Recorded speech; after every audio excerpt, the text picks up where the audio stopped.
और अब चलिए बुलेटिन की शुरुआत करते हैं इस वक्त की ब्रेकिंग न्यूज के साथ। दिल्ली से आ रहे जहां पे राष्ट्रपति से मिलेंगे नक्सली हिंसा के पीड़ित। आज राष्ट्रपति द्रौपदी मुर्मू को अपनी व्यथा बताएंगे, अपनी पीड़ा बताएंगे, किस तरीके से वो नक्सल की समस्या से दो चार हो रहे हैं। बस्तर से दिल्ली पहुंचा है नक्सली हिंसा के पीड़ितों का ये दल। 7 जिलों के 55 नक्सल हिंसा प्रभावित लोग दिल्ली पहुंचे हैं। बीते दिन केंद्रीय गृह मंत्री अमित शाह से मुलाकात कर चुके हैं, अपनी समस्या बता चुके हैं, किस तरीके से वो नक्सल के साए में जीने को मजबूर है। हालांकि नक्सलवाद को खत्म करने के लिए तमाम कोशिशें की जा रही है। उधर कल गृह मंत्री से मुलाकात के बाद Jantar Mantar constitution club JNU भी यहाँ पे दल पहुंचा है।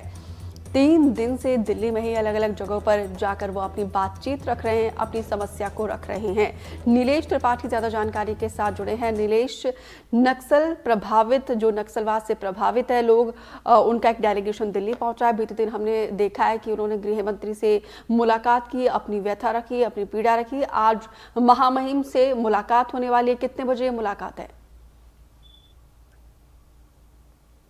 देखिए, जो अभी शेड्यूल जानकारी में है उसके मुताबिक करीब 11 बजे आज सुबह दल जो है वो राष्ट्रपति भवन पहुंचेगा और जो लगभग आधे घंटे बाद यानी कि 11:30 से 12 बजे के बीच में राष्ट्रपति से उनकी मुलाकात हो सकती है। और उसके बाद राष्ट्रपति से मिलने के दौरान ही वे अपनी व्यथा फिर से बताएंगे, राष्ट्रपति को भी बताएंगे जैसा कि गृह मंत्री को बताया और अन्य लोगों को बताया। और इसके बाद एक बड़ी मांग ये रखेंगे कि छत्तीसगढ़ का बस्तर जो है वो प्राकृतिक सौंदर्यता और अपनी जो खूबियां हैं, संस्कृति है, परंपरा, उसके लिए जाना जाता है और उसकी पहचान पिछले 40 सालों में बदलकर नक्सलवाद की हिंसा जो है उसकी वजह से हो गई है देश दुनिया में। तो जब भी बात हो तो उसकी सुंदरता और शांति की ही बात हो और वो पहचान वापस आए, इसको लेकर जो भी उचित कदम उठाए जाने चाहिए सरकार के द्वारा या जिम्मेवारों द्वारा वो उठाए जाएं और छत्तीसगढ़ में का बस्तर जो है वो फिर से अपनी उसी पुरानी जो उसकी सभ्यता, परंपरा और उसकी सुंदरता, शांति का जो वातावरण का माहौल रहा है उसको उसके नाम से ही पहचाना जाए। और साथ ही साथ उनको जिस तरह से दंश झेलना पड़ा है, देखिए इस दल में जितने लोग आए हैं उनमें से करीब 17 ऐसे लोग हैं जो जिनका एक पैर नहीं है, वो नक्सल हिंसा में अपने आईडी ब्लास्ट की वजह से अपना पैर गंवा चुके हैं। कई लोग ऐसे हैं जिनकी आंखों की रोशनी बम ब्लास्ट में की चपेट में आने से चली गई है। कई ऐसे लोग हैं जिनके हाथ और शरीर के अन्य अंगों पर प्रभाव पड़ा है। कई ऐसे लोग हैं जिनके परिवार के लोगों की निर्ममता से हत्या कर दी गई है।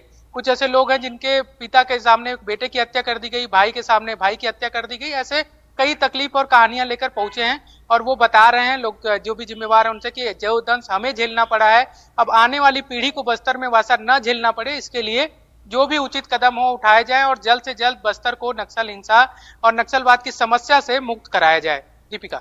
नीलेश, आमचो बस्तर कितलो सुंदर, ये लाइन ऐसे ही नहीं बोलते। बस्तर वाकई में बहुत खूबसूरत है और प्रकृति ने इसे बहुत खूबसूरत बनाया है।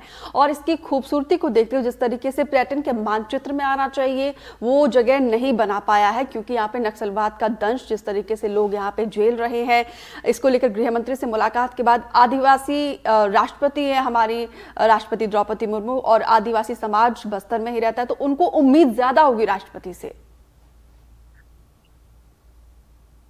बिल्कुल, देखिए उम्मीद भी है और सबसे बड़ा उद्देश्य जब हम बातचीत लगातार कर रहे हैं उनसे, तो एक जो बात निकल कर आ रही है उनका ये कहना है कि देखिए अभी तक दिल्ली या फिर ऐसी जगह से जहां से देश भर के लोग देखते सुनते हैं लोगों को, वैसी जगह पर बस्तर की जो नक्सल हिंसा में पीड़ित या नक्सल हिंसा से प्रभावितों की जो बात होती रही है वो उन लोगों की बात होती रही है जो कि नक्सलियों और पुलिस के मुठभेड़ में कई बार फेक एनकाउंटर के आरोप लगते हैं तो उसके जो पीड़ित हैं।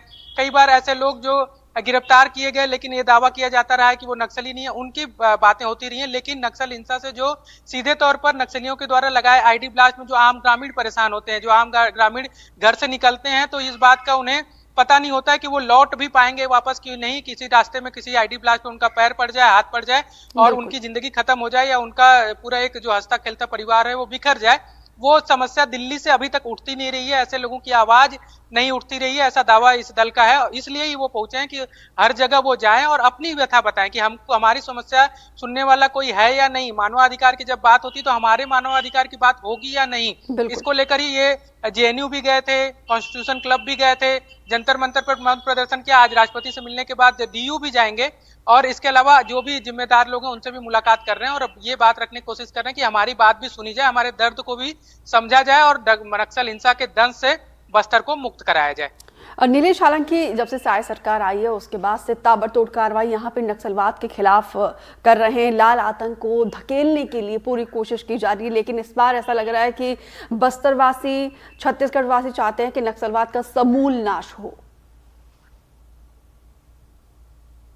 बिल्कुल, देखिए ये एक मांग शुरू से रही है और खासकर बस्तर और रायपुर से ये उठती रही है, लेकिन दिल्ली में आकर ये मांग उठाया जाना अपने आप में एक बड़ी बात है। और जब गृह मंत्री से मुलाकात हुई थी इन पीड़ितों की, तो गृह मंत्री ने, जैसा कि पहले भी रायपुर में वो कह चुके थे और उसके बाद यहाँ पर भी दोहराया उन्होंने, कि 31 मार्च 2026 तक नक्सलवाद की समस्या से देश को आजादी देने का लक्ष्य है और हर हाल में उसको समाप्त किया जाएगा। ये दावा खुद गृह मंत्री अमित शाह ने किया और ये वादा भी किया उन लोगों से जो पीड़ित हैं उनसे।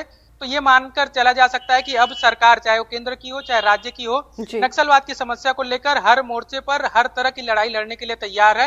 वो कई सारे सरेंडर नीति पॉलिसियां भी बना रहे हैं कि अगर कोई सरेंडर करना चाहे तो उसको ज्यादा से ज्यादा लाभ मिले, लेकिन इसके साथ साथ जो एक्शन लेना है फोर्स को, कि अगर कोई नक्सल मूवमेंट हो रहा है तो उस पर किस तरह से कार्रवाई की जाए, मुठभेड़ हो तो मुठभेड़ में भी किस तरह से जवाब दिया जाए, इसकी भी पूरी तैयारी है। यानी कि हर ओर से नक्सल समस्या को समाप्त करने को लेकर बात की जा रही है। बिल्कुल, जिस तरीके से देखिए एक वक्त था कि लोग यहाँ की समस्या को नहीं रख पाते थे और जिस तरीके से डेलीगेशन दिल्ली में आके अपनी बात रख रहा है, इसको सकारात्मक तौर पे भी देख सकते हैं कि अब देखिए डर नहीं है और वो खुलकर अपनी बात रख रहे हैं। और उम्मीद करते हैं जल्दी नक्सलवाद का समूल खात्मा हो, क्योंकि हम सब जानते हैं बस्तर में कितना हिडन टैलेंट है। फिलहाल विस्तार से जानकारी देने के लिए नीलेश, आपका बहुत बहुत शुक्रिया।